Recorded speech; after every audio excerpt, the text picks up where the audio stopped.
சாந்திபூருங்கிற பேர் கொண்ட ஒரு சின்ன ஊர்ல மீராங்கிற பேர் கொண்ட ஒரு பொண்ணு இருந்தா. மீராவோட பாதி முகம் எரிஞ்சு போயிருந்தது. அதனால அந்த பொண்ணு எப்பவும் அவளோட பாதி முகத்தை மறைச்சிக்கிட்டு தான் வீட்டை விட்டே வெளியே வருவா. அட அங்க பாருப்பா, பாதி எரிஞ்சு போன மீரா கோயிலுக்கு போறா. தன்னுடைய ராதா கிருஷ்ணாவை பூஜை பண்ண போறா. இவளுடைய முழு முகத்தையும் நான் என்னைக்காவது ஒரு நாள் நிச்சயமா பாப்பேன். இவ என்ன ஷபானா பியூட்டி பார்லருக்கு போறாளா? ஷபானா பியூட்டி பார்லர்காரங்க கிட்ட தான் கேட்டு தெரிஞ்சுக்கணும். இவளுடைய முகம் எப்படி இருக்குன்னு கேட்டு தெரிஞ்சுக்கணும். ராகுலும் பிரதீப்பும் பெரிய வியாபாரிங்களோட பசங்க. அவங்க அடிக்கடி மீராவை தொந்தரவு பண்ணிக்கிட்டே இருப்பாங்க. மீரா அவங்க பேச்சுக்கு கொஞ்சம் கூட கவனம் கொடுக்காம அவ வழியில அவ அமைதியா போய்கிட்டே இருப்பா. அம்மா, நான் காலேஜுக்கு போறேன். சாயந்தரம் 3லேருந்து 6 வரைக்கும் எனக்கு எக்ஸாம் இருக்கு. மழை வரும் போல இருக்கு. போகும்போது கொடை எடுத்துட்டு போமா. கொடைலாம் ஒன்றும் வேண்டாம்மா, அதை வேற நான் தூக்கிக்கிட்டு அலைஞ்சிட்டு இருக்கணும். மீரா சாயந்தரம் எக்ஸாம் முடிஞ்சதுக்கு அப்புறம் காலேஜை விட்டு வெளியே வந்தா. அப்போ திடீர்னு பயங்கர மழை பெஞ்சுது.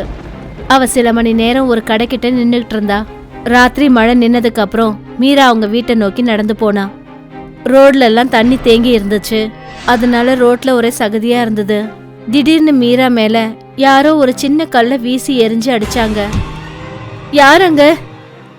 அங்கிருந்து மீரா வேகமா நடக்க ஆரம்பிச்சா. அப்போ திடீர்னு அந்த இடத்துக்கு ராகுலும் பிரதீப்பும் வந்தாங்க. இன்னைக்கு நாங்க உன்னுடைய முழு முகத்தை பார்க்கணும். அங்க மீராவோட அம்மா மீராவுக்காக காத்துக்கிட்டு இருந்தாங்க. மீரா ரொம்ப நேரம் கழிச்சு வீட்டுக்கு வந்தா. அவளுடைய முகம் ரொம்ப சோர்ந்து போய் இருந்தது. என்னம்மா ஆச்சு? ஏன் இவ்வளோ லேட்டா வீட்டுக்கு வர? மீரா எதுவுமே பேசல.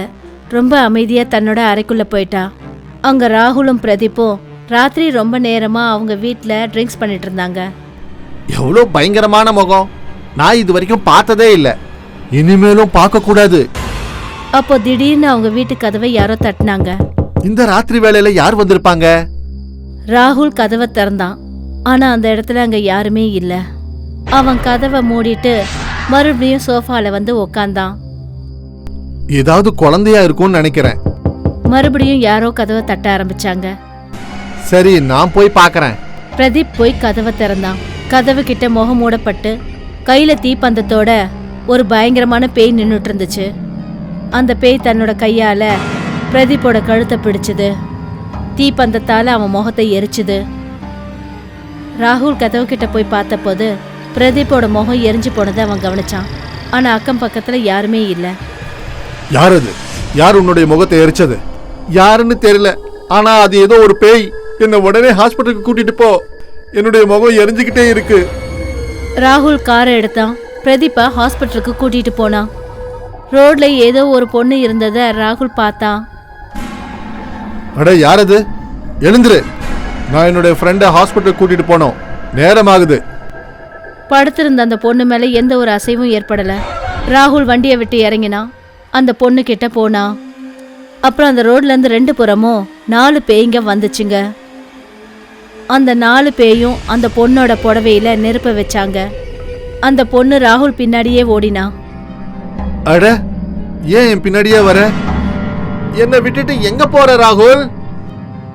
ராகுல் அங்கிருந்து ஓடி போனா. ஒரு மரத்துக்கு பின்னாடி போய் ஒளிஞ்சுக்கிட்டான். அப்போ மேலே இருந்து திடீர்னு ஒரு பயங்கரமான முகம் கீழே வந்துச்சு. அந்த பேய் ராகுலோட முடிய பிடிச்சது. அப்புறம் அவனோட முகத்தை எரிச்சது. அட, எரியுது, என்னுடைய முகம்லாம் எரியுது. ராகுல் அவன் கார் இருக்கிற இடத்துக்கு ஓடினான். அவனோட காரை ரொம்ப வேகமா டிரைவ் பண்ணிக்கிட்டு போயிட்டான். மறுநாள் பிரதீப்போட அப்பா ஹாஸ்பிட்டலுக்கு வந்தாரு. உங்க 2 பேருடைய முகத்தை எரிச்சது யாரு? நான் கேக்குறேன்ல, வாயில என்ன கொழுக்கட்டியா வச்சிருக்கீங்க? உங்களை இப்படி பண்ணது யாரு? எங்களுக்கு எதுவும் புரியலப்பா. நேத்து மீராவுடைய முகத்தை பார்க்கறதுக்கு நாங்க முயற்சி பண்ணோம். அதுக்கப்புறம் யார் எங்களை பின்னாடி துரத்திக்கிட்டு இருந்தாங்கன்னு எங்களுக்கு தெரியல. பிரதீப்போட அப்பா மீராவோட வீட்டுக்கு வந்தாரு. உன்னுடைய பொண்ணு என்னுடைய பையன் அவனுடைய ஃப்ரெண்டு முகத்தை எரிச்சிருக்கா. நான் அந்த மாதிரிலாம் எதுவும் பண்ணல. அன்னைக்கு ராத்திரி நான் காலேஜ்ல இருந்து திரும்பி வந்தப்ப ராகுலும் பிரதீப்பும் என் முகத்தை பார்க்கறதுக்கு என்னை ரொம்ப கட்டாயப்படுத்தினாங்க. அப்புறம் அவங்க என் துப்பட்டாவை பிடிச்சி இழுத்தாங்க. அப்புறம் நானே என் முகத்துல இருந்த துப்பட்டாவை விளக்கிட்டேன். நானே என் முகத்தை அவங்களுக்கு காட்டினேன். நான் எப்படி இருந்தேனோ அப்படியே இருக்கேன். என்னை பத்தி எனக்கு எந்த கவலையும் இல்ல. ஒருவேளை நீ செய்யலனா அவங்களுடைய முகத்தை எரிச்சது யாரு? அது எனக்கு தெரியாது. பிரதீப்பையும் ராகுலையும் பார்க்கறதுக்காக பிரதீப்போட அப்பா ஒரு மந்திரவாதியை கூட்டிட்டு போனாரு. இவங்க 2 பேரையும் ஏதோ ஒரு ஆத்மா பின்தொடங்கி வந்துகிட்டு இருக்கு. ரொம்ப ஜாக்கிரதையா இருக்கணும். ராகுலும் பிரதீப்பும் ஹாஸ்பிட்டலை விட்டு டிஸ்சார்ஜ் ஆனாங்க. 2 பேரும் அவங்கவுங்க வீட்டுக்கு போயிட்டாங்க. பிரதீப் வீட்டுக்கு போனதும் தூங்கிட்டான். ராத்திரி 2 மணி இருக்கும் அவன் கண் விழிச்சான். அவன் கட்டில் கிட்ட நாலாபுறமும் 4 பேய்ங்க கையில தீப்பந்தத்தோட முகம் மூடப்பட்டு நின்னுட்டு இருந்தாங்க. பேய்ங்க அவனோட பெட்டில் நெருப்ப வச்சாங்க. கொன்னுடாதீங்க, என்ன கொன்னுடாதீங்க. பெட்ல இருந்து பிரதீப் குதிச்சான். அப்புறம் ஜன்னல் வழியா நேரா ராகுல் வீட்டுக்கு ஓடினான். ராகுல் அவனை வழியிலேயே சந்திச்சான். என்ன, உன்னுடைய பெட்டை யாராவது நெருப்பு வச்சுட்டாங்களா? ஆமா. அவங்க 2 பேரும் ஷபானா பியூட்டி பார்லருக்கு ஓடினாங்க. இப்பவும் அந்த பியூட்டி பார்லர் திறந்திருந்துச்சு. ஹலோ, யாராவது இருக்கீங்களா? எங்களுக்கு உதவி பண்ணுங்க. ஹலோ, யாராவது இருக்கீங்களா? இங்க யாராவது இருக்கீங்களா?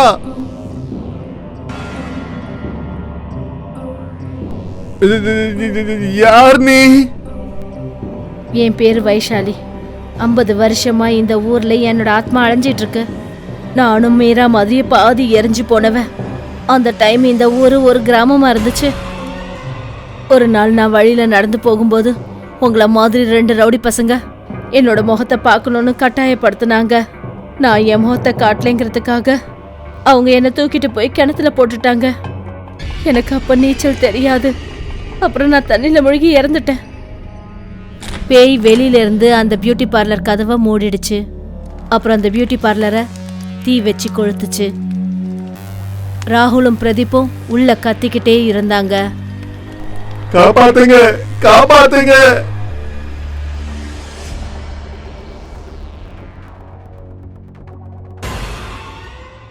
ஒரு தடவை என்ன நடந்துச்சுன்னா, ஒரு கிராமத்துல பண்டி பேர் கொண்ட ஒரு விவசாயி தன்னோட மனைவி புஷ்பா கூட இருந்தாரு. வயல்ல இருந்து வந்துட்டீங்களா? இன்னைக்கு உங்க துணியெல்லாம் ரொம்ப அழுக்கா இருக்கே. ஆமா, இன்னைக்கு வயல்ல நிறைய வேலை இருந்துச்சு. சரி சரி, சீக்கிரமா சாப்பாடு போடு, எனக்கு தூக்கமா வருது. ராத்திரி பண்டியும் புஷ்பாவும் தூங்கிட்டு இருக்கும்போது திடீர்னு யாரோ ஒருத்தர் அவங்க வீட்டு கதவை தட்டுற சத்தம் அவங்களுக்கு கேட்டுச்சு. வெளியில யாரோ பாடிக்கிட்டு இருந்தாங்க. இப்போ உயிரோடு இருக்கிறேன், என்ன வாழ விடு, இந்த மழையில கொஞ்சம் என்ன நனைய விடு, சாராயம் கொடு சாராயம் கொடு, முதல்ல இந்த கதவை தர சாராயம் கொடு.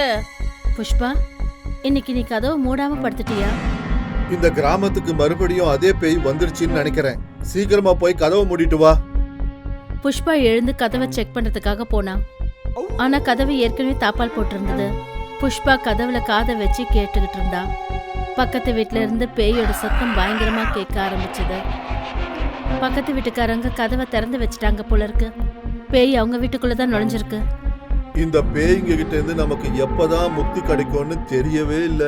ஊர் தலைவருக்கு இத பத்தி கொஞ்சம் கூட கவலையே இல்ல. அப்பதான் பேய் பண்டியோட வீட்டு கதவையே தட்ட ஆரம்பிச்சது. கதவை தர, குடிக்க சாராயம் கொடு. பக்கத்து வீட்டுக்காரங்க எனக்கு குடிக்க சாராயமும் கொடுக்க மாட்டேங்கிறாங்க, நான் சொன்னா டான்ஸ் ஆடவும் மாட்டேங்கிறாங்க. நான் அவங்களோட கழுத்தை வெட்டிட்டேன். சீக்கிரமா வந்து எனக்கு சாராயம் கொடு. புஷ்பா, இப்ப என்ன பண்றது? பேய் நம்ம வீட்டுக்கே வந்துருச்சு. நீங்க கவலைப்படாதீங்க, நான் எமர்ஜென்சிக்காக சாராய பாட்டில் வாங்கி வச்சிருக்கேன். புஷ்பா கதவுக்கு கீழ் வழியா சாராய பாட்டில வெளியே அனுப்பி வச்சா. அந்த பேய் அந்த பாட்டிலை எடுத்துக்கிட்டு அங்கிருந்து போயிடுச்சு. மறுநாள் காலையில பக்கத்து வீட்டு வாசல்ல கூட்டமா நின்னுட்டு இருந்தாங்க. பேய் என்னோட மருமகளையும் மகனையும் கொன்னுடுச்சு. இப்ப யார் எனக்கு நியாயம் வழங்குவாங்க? குடிச்சிட்டு ஆட்டம் ஆடுற அந்த பேய் என்னோட பையன் மருமகளை கொன்னுடுச்சு. பண்டியும் இன்னும் சில பேரும் அந்த கிராம தலைவரை போய் பார்க்க போனாங்க. தலைவரையா, நீங்க ஏன் எதுவுமே பண்ண மாட்டேன்றீங்க? எத்தனை நாளைக்கு தான் அந்த பேய்கிட்ட இருந்து நாங்க தப்பிச்சுக்கிட்டு வாழ்றது சொல்லுங்க. கிராமத்து ஜனங்க அவங்கவுங்க வீட்டுல சாராய் பாட்டில வைக்க வேண்டியதா போச்சு. எங்க வீட்டுல சாப்பிடுறதுக்கே எதுவுமே இல்லாதப்போ சாராய் பாட்டில வாங்கி எப்படி வைக்க முடியும்? கவலைப்படாதப்பா, இன்னைக்கு ராத்திரி எப்படியாவது அந்த பேய அழிச்சிடலாம். இன்னைக்கு ராத்திரி சரியா 12 மணிக்கு அவங்க கையில தீப்பந்தத்தை எடுத்துக்கிட்டு ஊர் மத்திக்கு வந்து நில்லுங்க. அன்னைக்கு ராத்திரி ஜனங்க யாரும் தூங்கல. பாதி ராத்திரியில கையில தீப்பந்தத்தோட ஊருக்கு நடுவுல நின்னுட்டு இருந்தாங்க. ஜெய் ஜெய் ஸ்ரீ ஆஞ்சநேயா, ஜெய் ஜெய் ஸ்ரீ ஆஞ்சநேயா, ஜெய் ஜெய் ஸ்ரீ ஆஞ்சநேயா, என்ன காப்பாத்து ஆஞ்சநேயா. என்னப்பா இது, பேய் இன்னும் வரவே இல்ல? இப்பவே உன் மூஞ்செல்லாம் வேர்த்து கொட்ட ஆரம்பிச்சிடுச்சு. கிராமத்து ஜனங்க பயந்து பயந்து கையில தீப்பந்தத்தோட முன்னேறி நடந்து போனாங்க. அட, இது ஒண்ணும் பேய் கிடையாது, இந்த கிராமத்தை சேர்ந்த குடிக்கார போலா. அப்பதான் அந்த கிராமத்துல எங்கேயோ தூரத்துல இருந்து ஒரு பொண்ணு அலற சத்தம் கேட்டுச்சு. காப்பாத்துங்க, காப்பாத்துங்க! அலறல் சத்தத்தை நோக்கி கிராமத்து ஜனங்க அந்த இடத்துக்கு ஓடினாங்க. பேய் 2 பேரோட கழுத்தை நெரிச்சுக்கிட்டு இருந்துச்சு. நீங்க டான்ஸ் ஆடி காட்டுங்க. எங்களுக்கு டான்ஸ் எல்லாம் ஆட தெரியாது, எங்களை விட்டுடு, எங்களை விட்டுடு. இப்ப ஆட போறீங்களா இல்லையா? உங்க கழுத்தை நெரிக்கட்டுமா? இப்போ நாம என்ன பண்றது? மொத்தம் வீட்டுக்கும் நெருப்பு வச்சிடலாமா? இல்ல, வீட்டுக்குள்ள 2 பெண்கள் இருக்காங்க.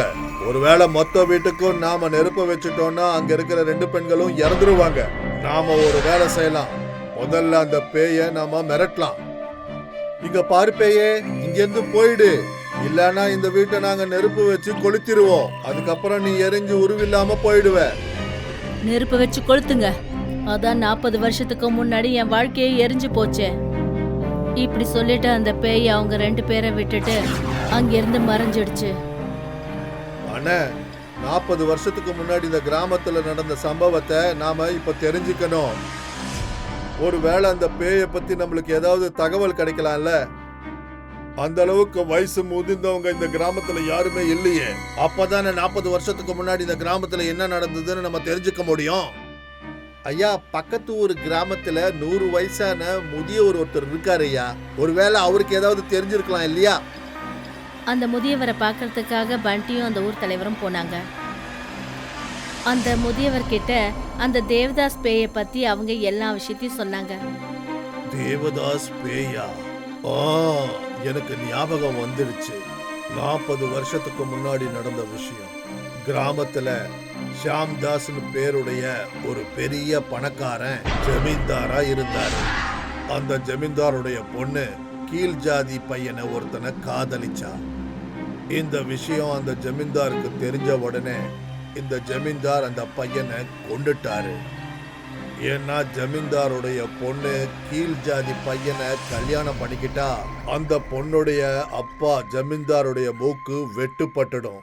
அந்த பையன் இறந்து போனதுக்கு அப்புறம் அந்த பொண்ணு பெரிய குடிகாரியா மாறிட்டா. தெரு தெருவா அலைய ஆரம்பிச்சா. அதுக்கப்புறம் அவ எங்கேயோ காணாம போயிட்டா. அந்த பொண்ணு எங்க போனான்னு யாருக்குமே தெரியாது. அதுக்கப்புறம் அந்த ஜமீன்தாரும் இந்த ஊரை விட்டே போயிட்டாரு. நான் என்ன நினைக்கிறேன்னா, இது அந்த பொண்ணோட ஆத்மாவா தான் இருக்கும். அதுதான் பேயா மாதிரி உங்க எல்லாரையும் இப்படி கஷ்டப்படுத்திக்கிட்டே இருக்கு. அந்த பேயி பாசத்துக்கு கட்டப்பட்டது. அதுகிட்ட ரொம்ப பாசமா பேசுங்க. ஐயா, நானே இன்னைக்கு ஒத்தையில போய் அந்த பேய்கிட்ட பேசுறேன். உண்மையிலேயே எனக்கு பயமா தான் இருக்கு. இருந்தாலும் நான் இந்த வேலையை பண்றேன். பண்டி தன்னந்தனியா அந்த மரத்தடியில உட்காந்துட்டு இருந்தான். அந்த பேய் அவர்கிட்ட வந்துச்சு. நான் உன்னை பார்த்து பயப்பட மாட்டேன். உன்னை பத்தின எல்லா விஷயமும் எனக்கு தெரிஞ்சு போச்சு.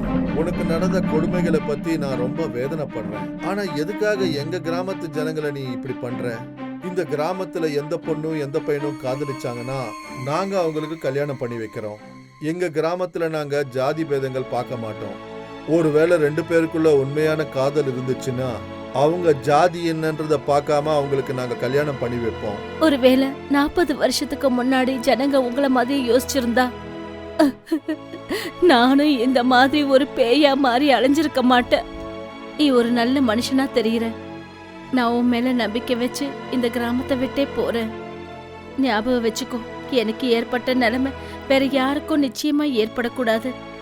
இப்படி சொல்லிட்டு அந்த பேய் நிரந்தரமா அந்த கிராமத்தை விட்டே போயிடுச்சு.